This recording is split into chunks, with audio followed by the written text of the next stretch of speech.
At the family cookout, my 8-year-old nephew looked me dead in the eye and said, "Charity cases eat last." Everyone laughed, so I left my plate, walked out, and 30 days later, I owned everything they once mocked me for. But let me take you back to that afternoon, back to the moment everything changed. The July sun was blazing over my parents' backyard in Naperville, Illinois. The pool sparkled. The grill smoked with burgers and ribs. My mother, Diane, had spent weeks planning this gathering, sending group texts about appetizers and seating arrangements like she was organizing a state dinner. I arrived early, like I always did. I brought a homemade peach cobbler because I knew it was my father's favorite. I had spent 3 hours the night before getting the crust just right. I also brought a bottle of wine for my sister Emily, and small gifts for her 2 kids. That was my role. Show up early, bring things, help clean up, smile through everything. The backyard was already full when I walked through the side gate. My sister Emily was lounging by the pool in a designer sundress, her husband Sean beside her scrolling through his phone. My parents were fussing over the grill. My niece was splashing in the shallow end while my nephew Aiden stood near the buffet table with a paper plate in his hands. I set down the cobbler and reached for the serving spoon. That is when Aiden spoke. "Charity cases eat last." His voice was clear, confident, loud enough for everyone to hear. Behind him, Emily snorted into her wine glass. Sean covered his mouth, shoulders shaking with laughter. My mother Diane pressed her lips together in that familiar way, the way that meant she was fighting a smile she did not want me to see. I froze. The serving spoon was still in my hand. My father Richard glanced over from the grill. "Aiden, that is not nice," he said flatly. Then he turned back to flipping burgers like nothing had happened. Emily waved her hand. "He just repeats things he hears at school. You know how kids are." But Aiden was not confused. He was not embarrassed. He was smirking. This was not an accident. This was rehearsed. I set my plate down on the table. The ceramic hit the wood with a sharp sound that cut through the chatter. "I am leaving." Emily rolled her eyes. "Oh, come on. Do not be so sensitive. We are just teasing." My mother sighed. "Vivian, sit down. You are overreacting." No. The word landed like a stone in still water. I could not remember the last time I had said no to my mother. Maybe I never had. I picked up my purse and walked through the side gate without looking back. And if you are watching this from Chicago or Dallas or somewhere on the other side of the country, drop your city in the comments right now, because what happened next changed my entire life. The drive back to my apartment took 45 minutes. I spent every second replaying that moment in my mind. Aiden's voice, Emily's laugh, my mother's silence. I was 34 years old. For my entire adult life, I had been the dutiful younger daughter, the one who showed up to every holiday and birthday, the one who brought gifts and never received them, the one who helped clean up while Emily lounged by the pool with her husband and children. And I had poured over $280,000 into my father's manufacturing business over the past 6 years. $280,000. Every time there was a crisis, every time the equipment needed repairs, every time the quarterly taxes were due, I gave. I sacrificed. I emptied savings accounts and cashed out investments because my father told me the business was struggling, and family helped family. I lived in a small one-bedroom apartment with peeling paint and a parking lot that flooded every time it rained. I drove a 12-year-old Honda Civic. I skipped dinners with coworkers because I could not afford restaurant meals after the latest emergency investment my father had requested. And my nephew had just called me a charity case. That night, I sat on the edge of my bed and stared at the wall. The pain did not arrive all at once. It seeped in slowly, like water through a cracked foundation. First came the shock, that frozen moment when your brain refuses to process what just happened. Then came the replay, the endless loop of memory searching for alternative interpretations. Maybe he did not mean it that way. Maybe I misheard. Maybe I am being too sensitive, just like they always say. But I had not misheard. And I was not being too sensitive. A charity case. That was what I was to them. After 6 years of investments, after countless family dinners where I brought wine and desserts and gifts for the children, after every holiday where I showed up with a smile and left with nothing but exhaustion, a charity case. At 11:47 that night, my phone buzzed. A text from my father. "The business needs another investment. Quarterly taxes are due. I need $50,000 by Friday." No greeting. No acknowledgement of what had happened at dinner. No apology for his grandson's cruelty. Just a demand for money. Like I was an ATM, not a daughter. I typed my response slowly. Never again. Then I blocked his number. Sleep did not come that night. I lay in the darkness thinking about a folder sitting in my desk drawer. A folder I had received 2 weeks earlier but had not yet decided what to do with. 6 months before that barbecue, I had hired a forensic accountant named Joanne Keller. She was a sharp-eyed woman in her 60s with silver hair and a reputation for uncovering financial crimes that other investigators missed. She had spent 20 years with the IRS Criminal Investigation Division before retiring to private practice. I hired her because something had felt wrong for a long time. The way my father's business always seemed to need exactly as much money as I could provide. The way the quarterly reports he sent me were vague enough to obscure specifics. The way my investments never generated any returns, yet the company never actually closed. Joanne's report was 114 pages long. I had read every word. My father's manufacturing business, Thornton Industrial Supply, had been operating at a profit for the past 6 years. Not a modest profit, a substantial one. The company had grown from a small regional operation to a multi-state enterprise, with contracts worth over $10 million annually, none of which had ever been disclosed to me.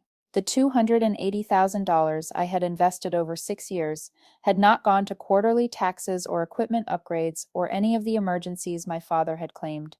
It had been funneled into a separate account, an account that paid for Emily's house, Emily's children's private school tuition, Emily's luxury vacations to Europe and the Caribbean, Sean's failed craft brewery that had burned through $160,000 before closing after 14 months.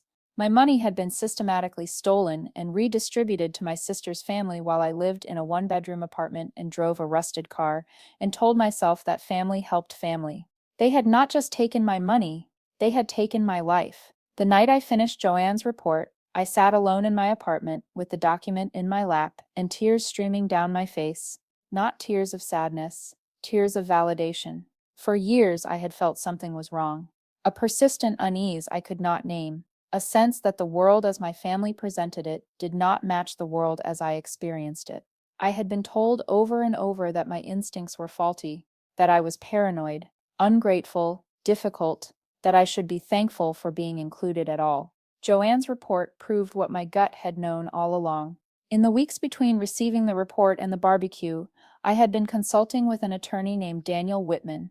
He outlined several options: civil litigation for fraud, criminal complaints, or both simultaneously. I had been leaning toward a quiet settlement, less public, less painful.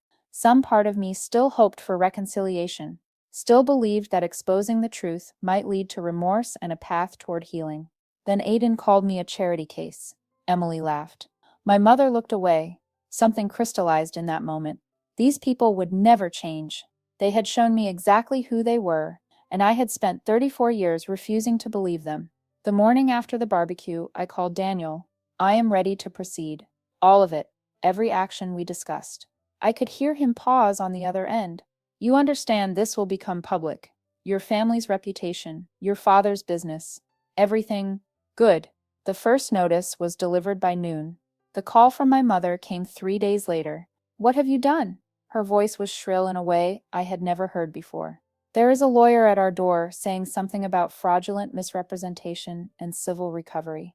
What does this mean, Claire? What have you done? I kept my voice calm. I have done exactly what you taught me to do, Mother. Family helps family.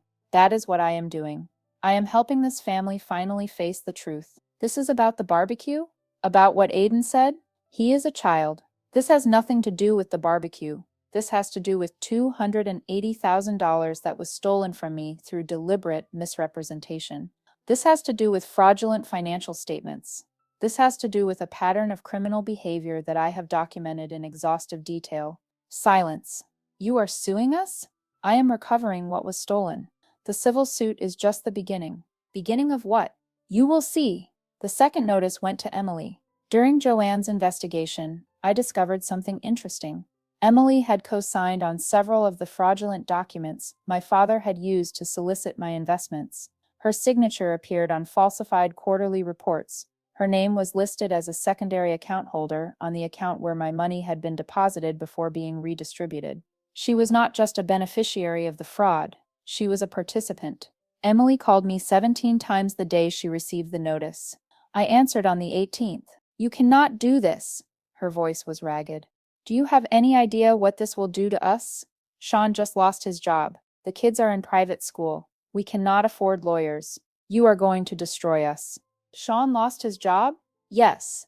And now this.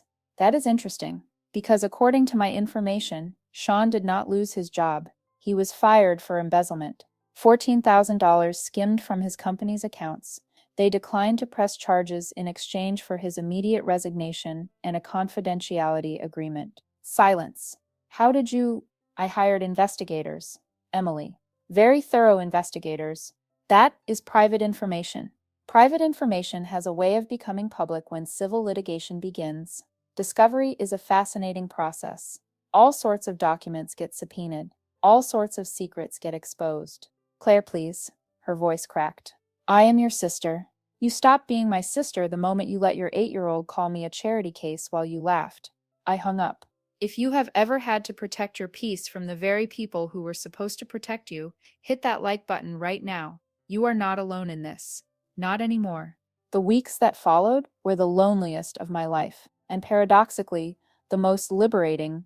Without family obligations consuming my weekends, I discovered I had time, vast stretches of it, unspoken for and gloriously empty. I cleaned my apartment for the first time in months. Really cleaned it, moving furniture, scrubbing baseboards, organizing closets that had become dumping grounds for things I could not face. I found a box of old photographs from college, back when I had friends and hobbies and dreams that extended beyond winning my family's approval. There was a picture of me at 22, standing on a pier in San Diego with my arms spread wide, grinning at the camera with a joy I barely recognized. I had been happy once, before the investment started, before every penny I earned became a potential lifeline for a business that never needed saving at all. I started taking evening walks, long meandering explorations of neighborhoods I had driven through 1,000 times, but never actually seen. I found a coffee shop 4 blocks from my apartment that made excellent lattes and had a corner booth where the afternoon light fell just right for reading. My colleague Tamara noticed the change. One afternoon she stopped by my desk and studied me with her head tilted. You seem different lately. Different how? Lighter. Like you set down something heavy. I thought about the $280,000. The endless family dinners, the Christmas mornings spent watching Emily's children tear through mountains of gifts, while I sat in a corner with a cup of coffee and a generic sweater from my parents that was always the wrong size. I guess I did. 2 weeks after the notices were served, I received a call from a journalist named Rachel Lynn. She worked for a regional business publication that covered manufacturing and industrial companies in the Midwest. I understand you are a minority shareholder who has filed a civil fraud complaint against Thornton Industrial Supply. I have been following your father's company for a while. There have been irregularities in their public filings that caught my attention. I made a decision in that moment. Would you like to see the forensic accountant's report?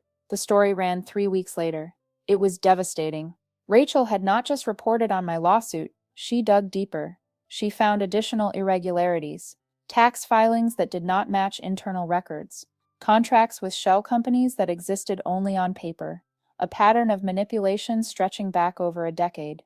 Within 48 hours of publication, 3 additional civil suits were filed against my father's company. Within a week, the state attorney general announced an investigation. My Aunt Elaine called me on a Tuesday afternoon in late October. She was my mother's younger sister, a woman I had always liked but rarely seen. I saw the article about your father's company, about what they did to you. I am surprised you called. I am surprised it took this long for someone to expose him. She paused. Your father did the same thing to me, Claire. 20 years ago, I invested my entire inheritance from our grandmother into his business. $55,000. He told me the same stories, emergency expenses, cash flow problems, promises of returns within a year. You never saw anything, not a cent, and when I asked about it, he and your mother told me I was being greedy.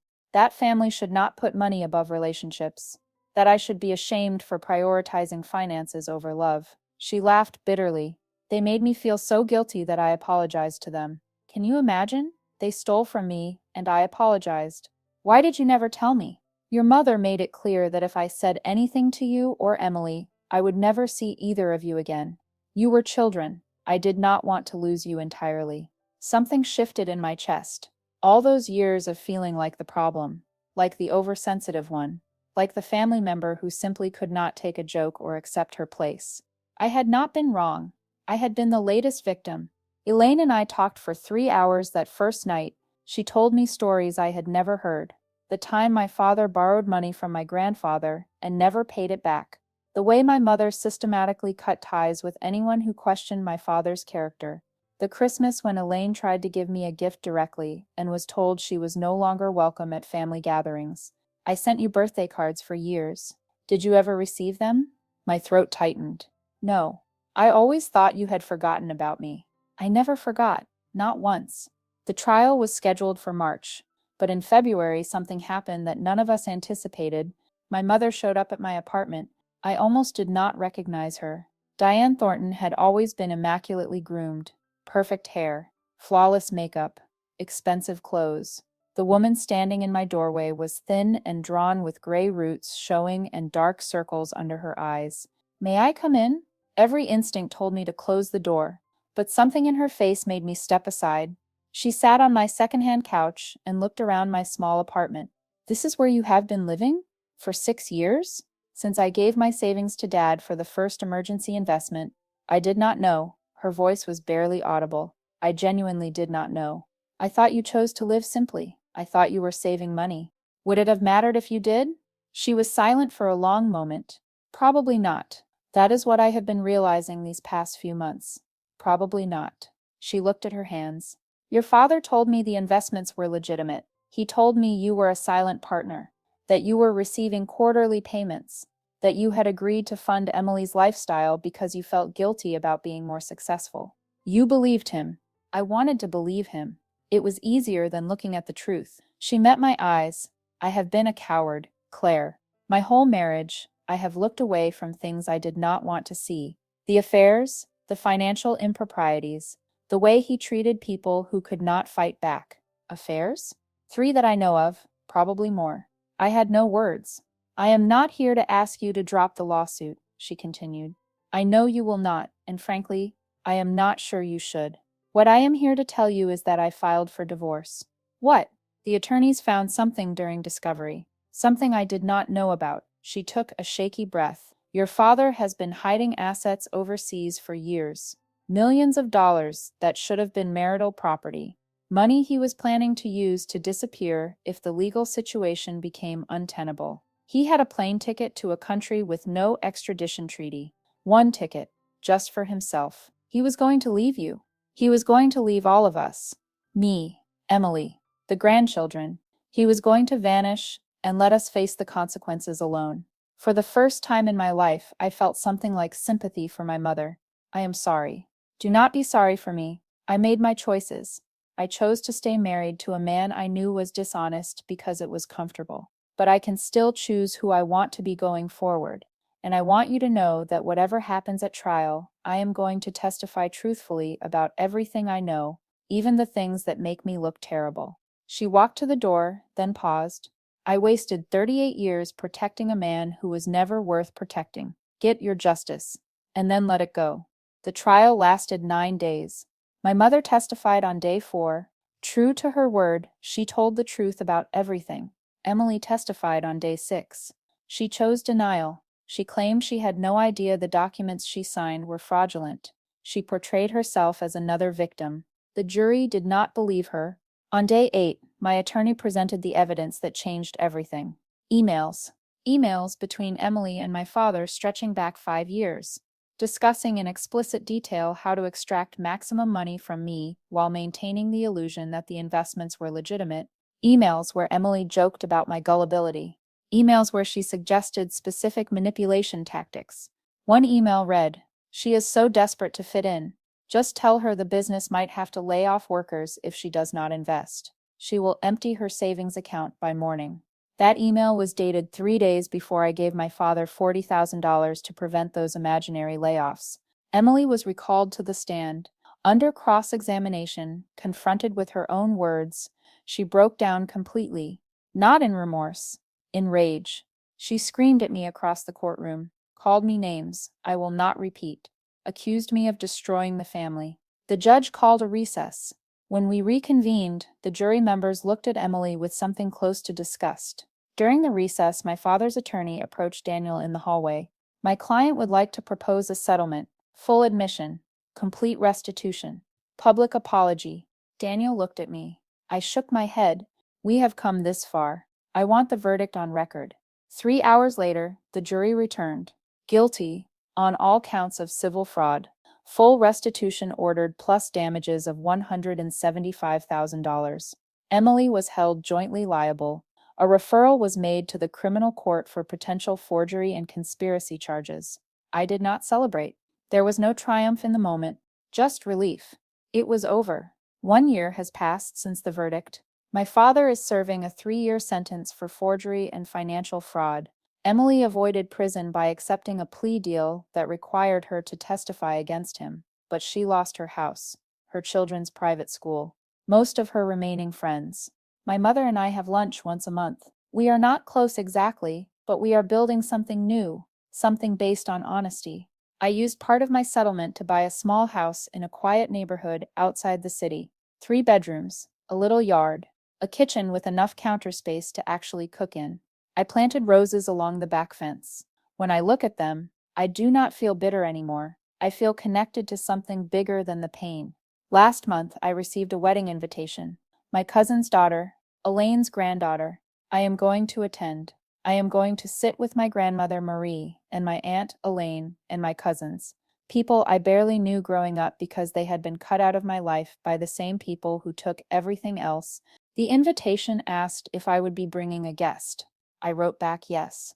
His name is Daniel, my attorney, the one who stood beside me through every hearing and every moment when I wanted to give up. He asked me to dinner the day after the verdict was finalized. I told him I needed time. He said he would wait. 6 months later, I called him. We have been taking it slowly, building something real, something that is not based on desperation or obligation or the need to belong to a family that never wanted me. If you are still watching, it means this story reached you somewhere deep.